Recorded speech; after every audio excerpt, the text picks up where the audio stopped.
The new DayZ experimental patch has finally been released and brings with it a host of new and much welcomed additions, as well as bug fixes and large performance increases. An example of such would be my frame rate going from 80 frames per second in the last patch to a solid 180 in the new patch.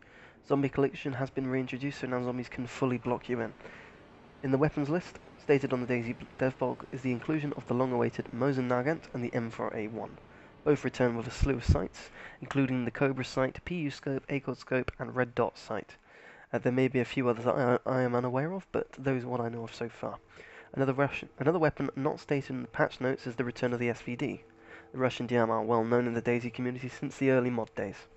Another returning weapon would be the MP1443 shotgun, another one that is not stated in the dev blog but has been reintroduced into the game.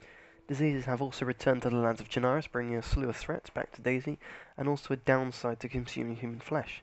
Influenza has returned alongside the common cold, both of which induce coughing and spluttering and reduce your health slowly until cured. Kuru brain disease has returned, which can cause your character to laugh maniacally every so often. This is caught from eating human flesh in large amounts. Salmonella has returned and is caught from eating uncooked foods or from not washing your hands properly before eating foods. It will cause vomiting and damage your health over time. Cholera has also returned, causing damage to your health over time, and is caught from drinking unpurified water from ponds, without sterilizing with water purification tablets beforehand. More animals are now in Chernarus, with the addition of boars, goats, sheep, and ram, and some other undocumented returns include the deer and wolves, which bring a large threat to the northern areas of Chernarus forests on top of the threat of players. Wolves travel in packs and hunt down both players, animals, and zombies alike. Soft skills have been implemented properly and split different actions into rough or precise actions. Tipping the scales towards either one allows you to consume less material and perform actions faster in that section of crafting.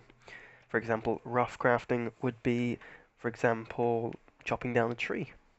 Jumping has been brought into DayZ, currently in a still early stage, but this form of movement allows you to jump fences and with a bit of skill and practice climb certain buildings and areas. Parkour time indeed. Voice communications have been improved with PA systems that require car batteries to power. These allow you to talk to other players inside the town of your PA system. They can be found in many towns around Chernarus but are not portable. The megaphone and radio backpack have also been brought into play, allowing for longer range communications over both voice and radio chat respectively. A few more food items have been brought in under the form of mushrooms, pears and plums. Mushrooms can be found in forests, and pears and plums can be found under their respective trees around the map. Apples have also had a slight redesign and are more common under trees.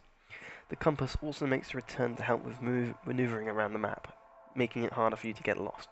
The map is yet to return, but that should be sometime in the future, hopefully. Wetness brings a part into the game and weighs you down more. If you soak your gear through, you will reduce your maximum stamina and make jumping require more stamina. You may also bury containers underground, hiding them from other players.